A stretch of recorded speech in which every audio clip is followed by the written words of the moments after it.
And the show, The View, you know, the one on ABC with all the women yelling all the time, well, it got probably worse today than I've ever seen it. Finally, Karoline Leavitt drags Whoopi Goldberg on live TV. It's not just a headline, it's the jaw-dropping moment everyone's talking about. For years, daytime television has thrived on debates that sizzle, but rarely do we see a young conservative commentator fearlessly stand up and call out one of daytime TV's most iconic figures. This time, the sparks aren't just flying in the studio, they're blazing a trail right into a courtroom. Karoline Leavitt's fiery, on-air exchange with Whoopi Goldberg set off a massive scandal that could bring a once-untouchable talk show crashing down. The View hosts have got themselves into hot water again after they did the very thing they purport to be against, undermining women's success. And that's only the beginning. Because what started as a tense TV moment has exploded into a lawsuit worth hundreds of millions, a potential cancellation, and an uproar that's shaking daytime television to its core. This daytime talk juggernaut didn't earn its reputation overnight. Through the years, viewers have grown to expect combative debates, dramatic walk-offs, and endless rounds of finger-pointing. Whenever a conservative guest enters the fray, tensions soar as the hosts pounce on hot-button issues. While fans of the show might see these exchanges as spirited debate, critics argue it has become an echo chamber with conservative perspectives, routinely belittled or dismissed. The show's track record is peppered with explosive moments. There is zero statistical significance. Because nobody can figure out what's being said here right now. No, there is no last thing right now. Suspended hosts, on-air apologies that never quite resolve the damage, and commentary that has outraged everyone from religious leaders to political powerhouses. It's the kind of brand that thrives on controversy, but that high-wire act is a dangerous game. Sponsors pay attention, advertisers like attention-grabbing segments, but they also watch for any sign of crossing the line into outright defamation. And in this newest scandal, the line might not just be crossed, it could be obliterated. Whoopi Goldberg, Joy Behar, Sunny Hostin, they've each made headlines for controversial opinions or verbal spats. I always have friends where I work, and if I don't have friends at the job, I will not keep the job. So when I was fired the last time from this show... But none of those controversies come close to the aftershocks we're seeing from Karoline Leavitt's bold clash, both on live TV and in the courts. This time, the thunder of legal retaliation might just shake the show to its foundations. Karoline Leavitt didn't rise to prominence by playing it safe. She's part of a new wave of conservative voices who've harnessed social media to champion their viewpoints and rally a large base of supporters. Charismatic and unafraid to confront critics, Karoline's style stands out in a world where political commentators often tiptoe around controversy. While some call her approach brash, others admire her directness. Because of the way he treated the AIDS crisis, awful. A lot of people died because of him. A lot of people died because of how he handled the COVID crisis. Applauding the refusal to bow to the mainstream narrative. She's no stranger to heated exchanges online, but her transition to televised confrontations earned her a reputation as a fearless challenger. Where other guests might be silenced or over-talked by veteran hosts, Karoline refuses to let her voice be drowned out. That trait turned heads, but it also made her an immediate target. Over time, certain daytime hosts took direct aim at her, critiquing not just her politics, but her age, her looks, and even implying her career was a product of favoritism rather than hard work.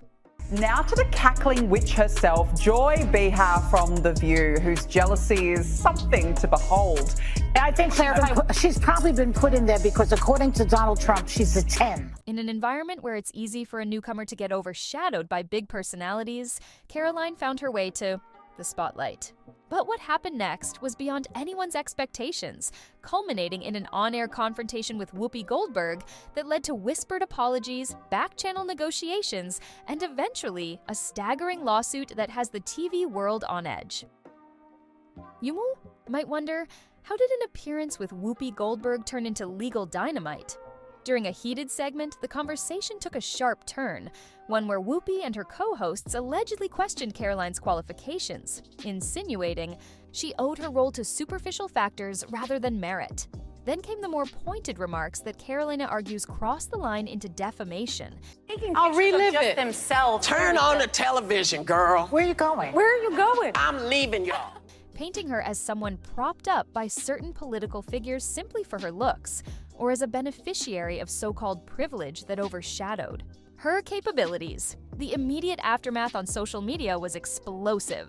Supporters of Karoline flooded Twitter, slamming the show for personal attacks. Even people who didn't share her politics found the remarks unnecessarily harsh, calling out the host for targeting a younger woman in a way that felt more bullying than debate. Clips went viral, blogs dissected every word, and the show's producers likely believed they'd weather this storm as they had so many others before. But Karoline took a different route entirely. Joy Behar stunned viewers when she said Donald Trump's press secretary, 27-year-old Karoline Leavitt, only secured her position because of her good looks. Instead of going on a social media rant or demanding an on-air apology, she moved swiftly and powerfully through the legal system.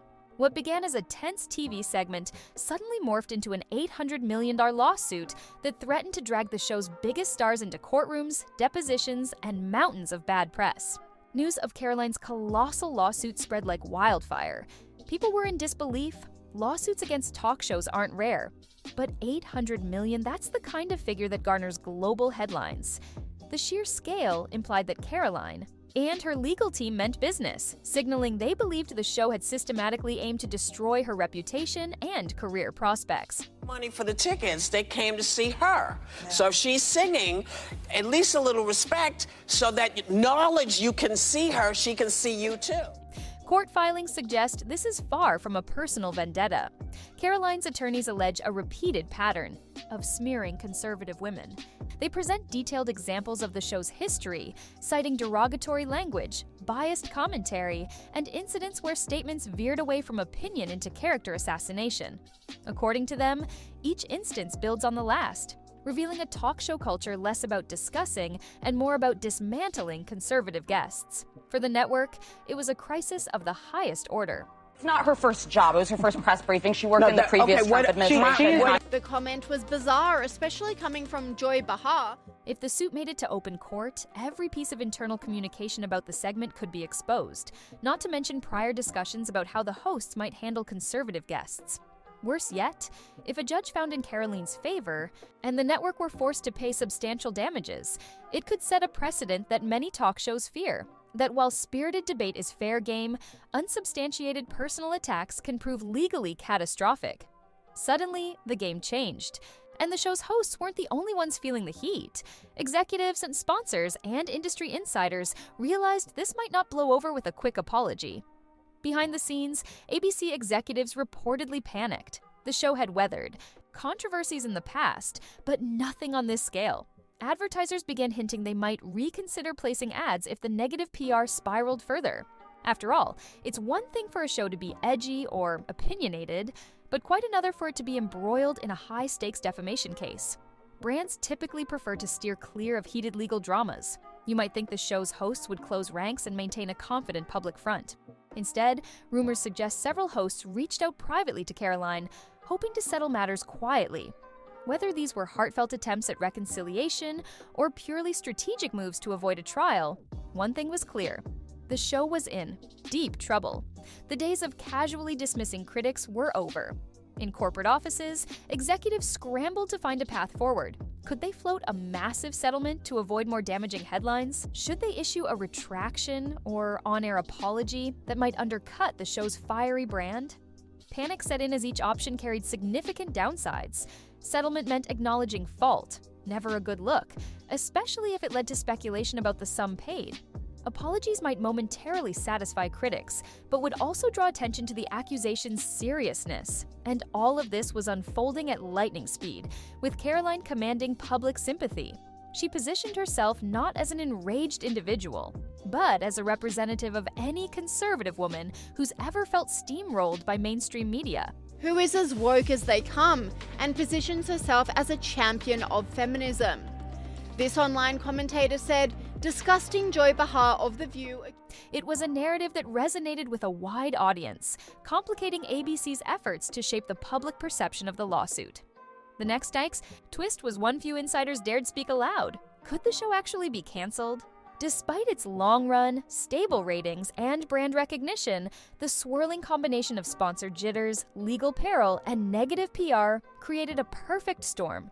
It wasn't beyond the realm of possibility that ABC might axe the show outright, especially if it meant avoiding further legal exposure or hemorrhaging advertiser dollars.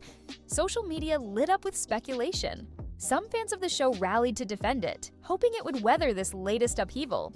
Others, who'd long called the show biased or toxic, gloated that an overdue reckoning had finally arrived. Meanwhile, the show's critics kept the conversation alive by sharing old clips of questionable remarks, fueling the idea that there was a deeper pattern behind the current crisis. Network insiders also worried about what might come out in a high-profile courtroom showdown.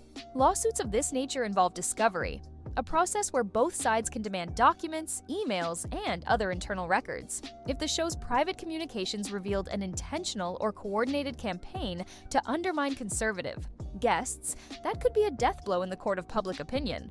Under that kind of pressure, cancellation or a major rebrand might start looking like the lesser evil. But would the network truly pull the plug on a staple of daytime TV? That question hung over every executive meeting and sponsor call, foreshadowing massive shifts in how daytime talk might operate moving forward. Karoline's legal battle hit a cultural nerve. Regardless of whether you think her arguments hold water, the lawsuit shines a spotlight on the fraying relationship between conservative voices and mainstream media platforms. For so long, daytime. Talk shows have leveraged combative encounters for ratings, but rarely faced life-altering repercussions when lines were blurred between criticism and character attacks. In making her case, Karoline frames herself as a catalyst for change, someone who refuses to be intimidated or reduced to a viral soundbite. She insists this isn't just about personal vindication. This commentator doubled down, saying Karoline Leavitt was only hired by Donald Trump because she's a 10. You know that what it is. Actually, she's quite capable, unlike the last press secretary who was only hired because she was a black. It's about highlighting a pattern of belittlement and bias aimed at conservative women. From her perspective, enough is enough. No one should be ridiculed for personal traits rather than challenged on the merits of their ideas. Supporters see her stand as a turning point. They argue that talk show hosts who rely on snide remarks, half-truths, or personal digs must now think twice or face million-dollar consequences. Critics, however, accuse her of overreaching, suggesting that political figures should expect scrutiny and tough questions, not run to the courts over harsh criticism. Yet the staggering amount of the lawsuit ensures it can't be dismissed as a publicity stunt. If the case progresses, it could reshape the very nature of daytime commentary. Whatever one's viewpoint, the outcome will echo beyond a single lawsuit. It may define how future guests, particularly conservative ones, engage with powerful platforms. It might also force the industry to draw clearer lines between fiery debate and outright defamation. And if Karoline's approach succeeds, other politicians or commentators who feel misrepresented could be emboldened to follow suit. The saga sparked by that single heated moment. Finally, Karoline Leavitt drags Whoopi Goldberg on live TV has evolved into a sweeping drama that touches every corner of daytime television. While the hosts might have believed it was just another spirited clash, they now face the possibility of a courtroom reckoning that could cost them and their network hundreds of millions. Sponsors are uneasy, viewers are divided, and the show's future hangs by a thread. Is this the end of an era for a talk show once considered untouchable, or will it manage to survive by adapting and settling behind closed doors? Has Karoline opened the floodgates for other underrepresented voices to strike back with legal force? Or will this case fizzle if it goes too far in demanding accountability for televised speech? These are the questions swirling in the aftermath of one fiery broadcast that took an unexpected, monumental turn. What do you think? Will the network find a way to salvage its iconic show? Or will the sheer weight of this lawsuit drag it into cancellation? Could this legal showdown become a broader turning point in how media outlets cover controversial figures? The final verdict, both in the courtroom and in the arena of public opinion, could change daytime TV forever.